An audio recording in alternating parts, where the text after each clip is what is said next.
Hey everyone, welcome back for another deep dive. And today, we're going to be looking at something I think is super interesting. Okay.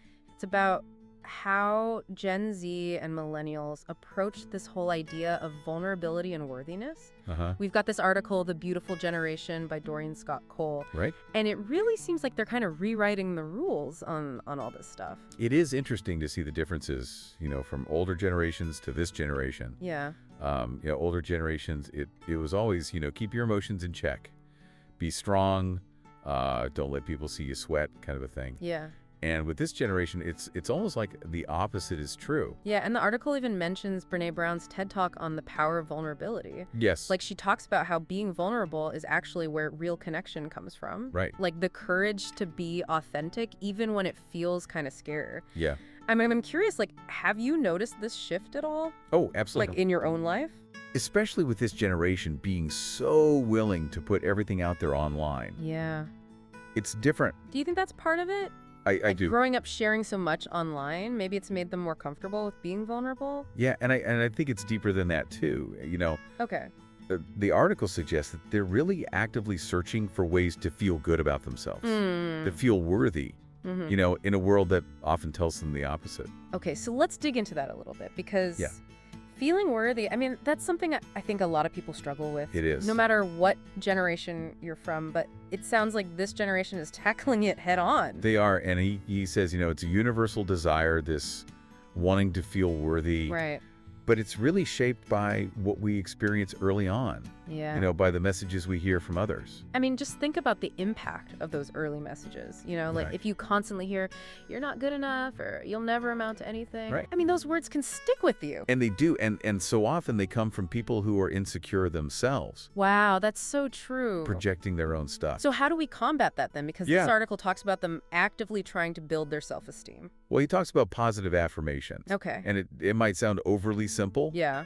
but he really emphasizes that it takes multiple positive messages to overcome just one negative one, Really? because of something called negativity bias. Oh, interesting. Our brains are actually wired to pay more attention to the negative stuff. So it's like we have this built-in negativity filter. Kind of, yeah. No wonder it's so easy to get stuck in those negative thought loops. Exactly. But here's where it gets really fascinating. He talks about neuroplasticity, Okay. the brain's ability to change. Uh-huh. He says that just practicing gratitude for even just 21 days can actually rewire your brain Wow. to be happier. That's incredible. So it's not just about, repeating nice phrases to ourselves. Right. It's about actually changing the way our brain works. It is. And he also makes this distinction between validation that comes from outside, Okay. which can be fleeting, Right. versus true self-esteem, which comes from your own personal achievement. So it's not about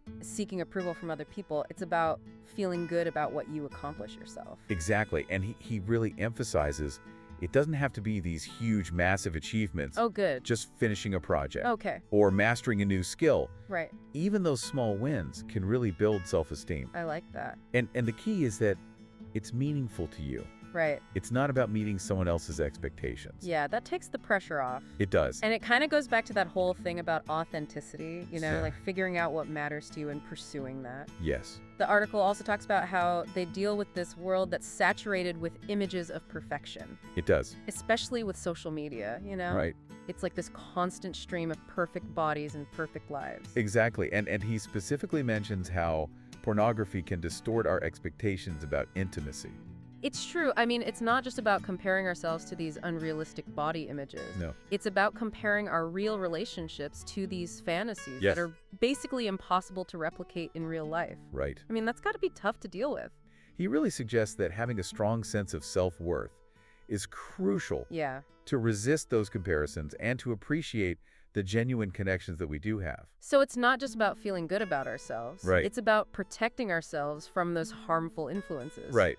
Wow, it really highlights the challenges this generation faces in a digital world. It does. Okay, so we've talked about how they seem to be more open to vulnerability. They're Yeah. actively looking for ways to boost their self-esteem. Yes. And they're dealing with this pressure to be perfect that's everywhere. Yes. And the article goes on to give some practical strategies for cultivating worthiness. Okay, perfect. So let's dive into those in the next part of our deep dive. Sounds good.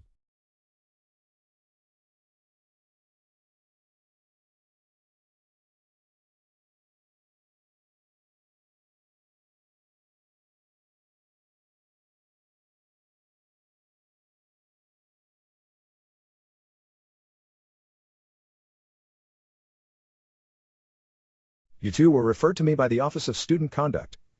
You two assaulted each other. Your actions could result in assault charges. Another incident and you will be expelled from this university. I expect the two of you to behave like responsible adults, not bickering children on a playground. You're going to be spending a lot of time together in a little experiment. Tyler, Ashley is going to help you transform into a civilized person. No way. Not doing it.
Okay, so we're back, and we were talking about all these challenges that Gen Z and millennials are facing when it comes to, vulnerability and worthiness. Yeah. So let's get into the good stuff now.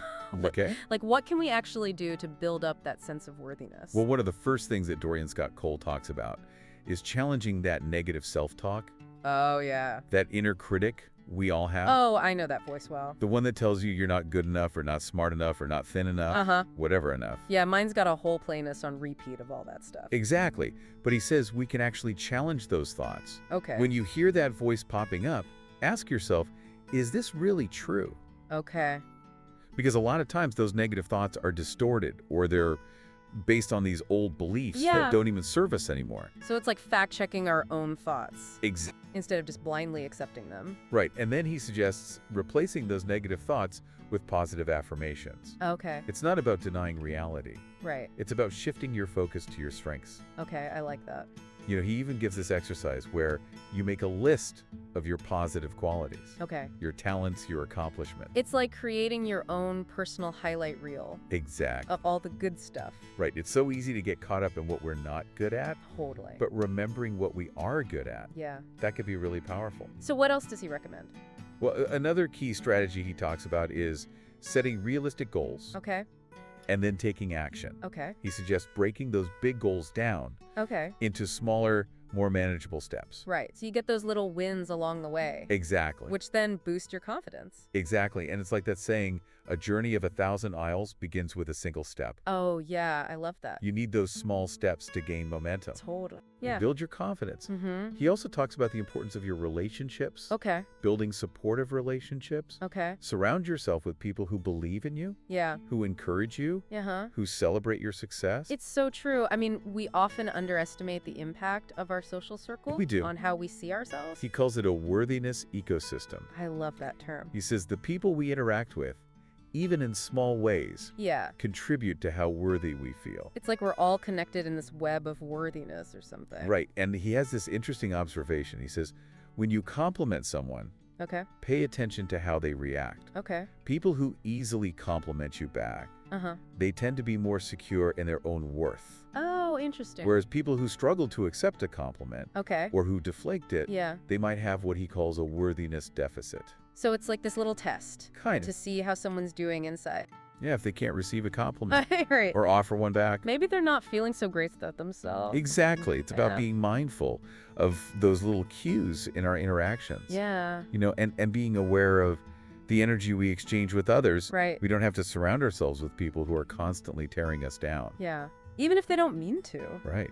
What else does he say? Well, he really stresses self-care, Okay. but not just, the bubble baths and face masks. Right. He's talking about prioritizing your physical and mental health, Uh-huh. getting enough sleep, Uh-huh. eating nutritious food, Yeah. moving your body. Right. These things directly impact how you feel about yourself. It's easy to forget about those basics It is. when you're feeling down on yourself. But he's saying they're foundational to feeling worthy. Right. It's hard to feel good about yourself when you're exhausted. Exactly. And he also talks about mindfulness and meditation. Okay. Practicing mindfulness just means paying attention to the present moment without judgment. Okay. It can help quiet that negative self-talk Yeah.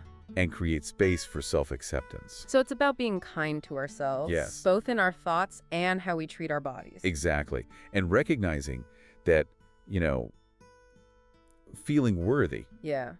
it's not a fixed state. Okay. It's a journey. Right. There are going to be ups and downs. Mhm.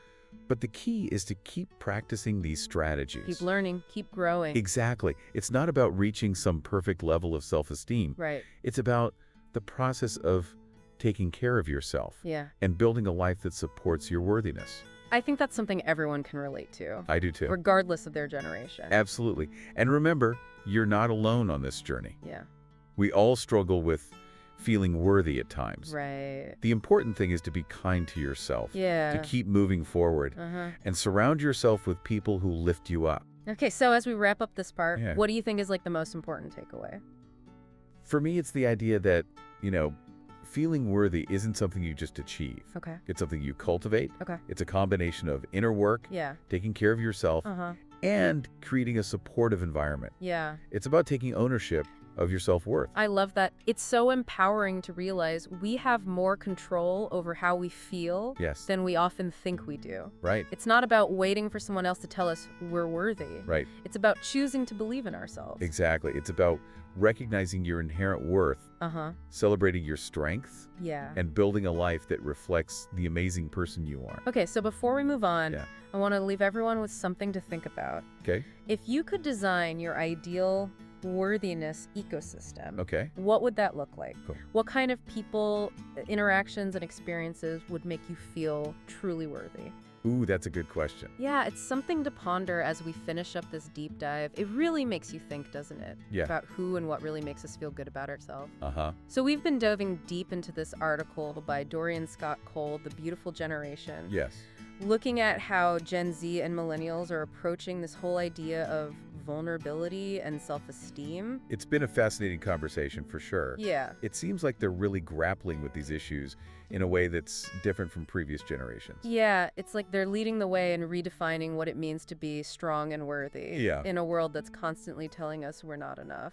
And doing it in a way that's really authentic and empowering. Yeah. Not afraid to be vulnerable, to ask for help, to challenge those old ways of thinking. I think one of the biggest things I've taken away from this is that feeling worthy is a journey. Absolutely. That's not a destination. It's not about reaching some perfect level of self-esteem. It's about the process. Yeah. It's about what we do, how we think the people we choose to be around. It's about actively cultivating those feelings of worthiness. And remembering that it's okay to have ups and downs. Oh, for sure. It's not about being perfect all the time. Right. It's about being kind to ourselves Yeah. and keeping moving forward. Absolutely. And remembering we're not alone in this. Exactly. Everyone struggles with self-doubt sometimes, Yeah. but we can choose to support each other, Yeah. celebrate each other's strengths, Uh-huh. and create a world that feels safe and encouraging for everyone. I love creating a worthiness ecosystem, not just for ourselves, but for everyone around us. Exactly. Imagine if we all made a conscious effort to lift each other up It's a beautiful thought. and encourage each other, Yeah. to foster a sense of acceptance and appreciation. I think it starts with each of us recognizing our own worth Yes. and taking ownership of that. Absolutely. So as you go about your day today, remember to be kind to yourself. Uh-huh. Acknowledge your strengths. And choose to be around people who make you feel good about being you. That's such a great reminder. Thank you so much for joining us for this deep dive into Gen Z and millennials My pleasure. and their unique perspective on vulnerability and worthiness. It's been fun. We hope you've learned something new Yes. and feel inspired to keep exploring these important topics. Until next time, keep diving deep and keep shining your light. See ya.